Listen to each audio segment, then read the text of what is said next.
অমর ২১শে ফেব্রুয়ারি ও আন্তর্জাতিক মাতৃভাষা দিবসে জাতি গভীর শ্রদ্ধা আর ভালোবাসায় স্মরণ করছে মহান ভাষা শহীদদের। ২১-এর প্রথম প্রহরে শহীদদের প্রতি শ্রদ্ধা জানান রাষ্ট্রপতি মোহাম্মদ শাহাবুদ্দিন ও প্রধানমন্ত্রী তারেক রহমান।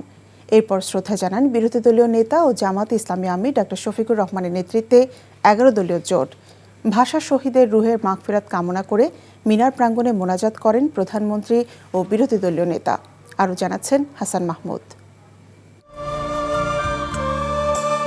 মায়ের ভাষার ভালোবাসা নিয়ে অনবদ্য এক মহাকাব্য হয়ে শির উঁচু করে দাঁড়িয়ে শহীদ মিনার।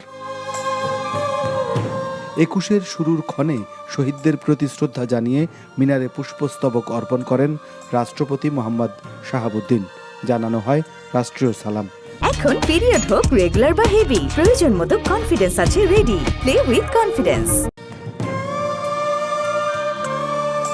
বর্ণমালার রং বেরঙের বর্ণিল হয়ে ওঠা মিনার প্রাঙ্গণে প্রথম প্রহরে শহীদদের প্রতি শ্রদ্ধা জ্ঞাপন করেন প্রধানমন্ত্রী তারেক রহমান। রাষ্ট্রীয় আনুষ্ঠানিকতায় জানানো হয় সালাম। ফুলেল শ্রদ্ধা নিবেদন শেষে শহীদ মিনারে দাঁড়িয়েই শহীদদের আত্মার মাগফিরাত কামনা করে মোনাজাত করেন প্রধানমন্ত্রী সহ উপস্থিত সকলে।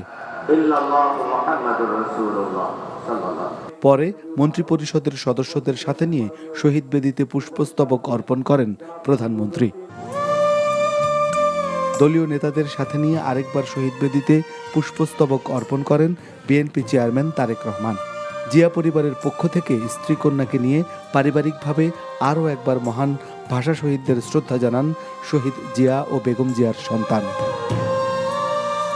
২১-এর চেতনাই তো আমাদের স্বাধীনতা এবং পরবর্তী সংগ্রাম, আমাদের গণতন্ত্রের সংগ্রাম, আমাদের জুলাই যুদ্ধ, সবই ২১-এর চেতনাকে থেকে উৎপত্তি হয়েছে বলে আমরা মনে করি।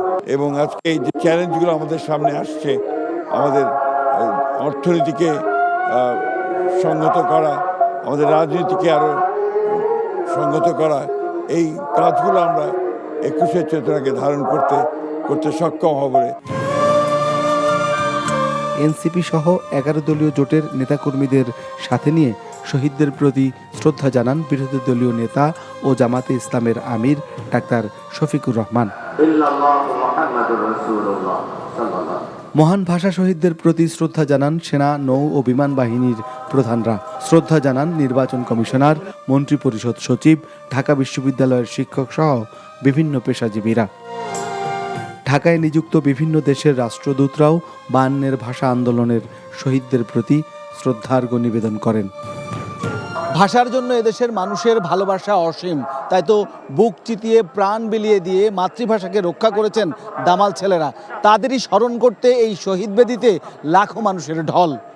আন্তর্জাতিক মাতৃভাষার স্বীকৃতি পেয়েছে বাংলাদেশ, যা বিশ্বে এক অনন্য উদাহরণ।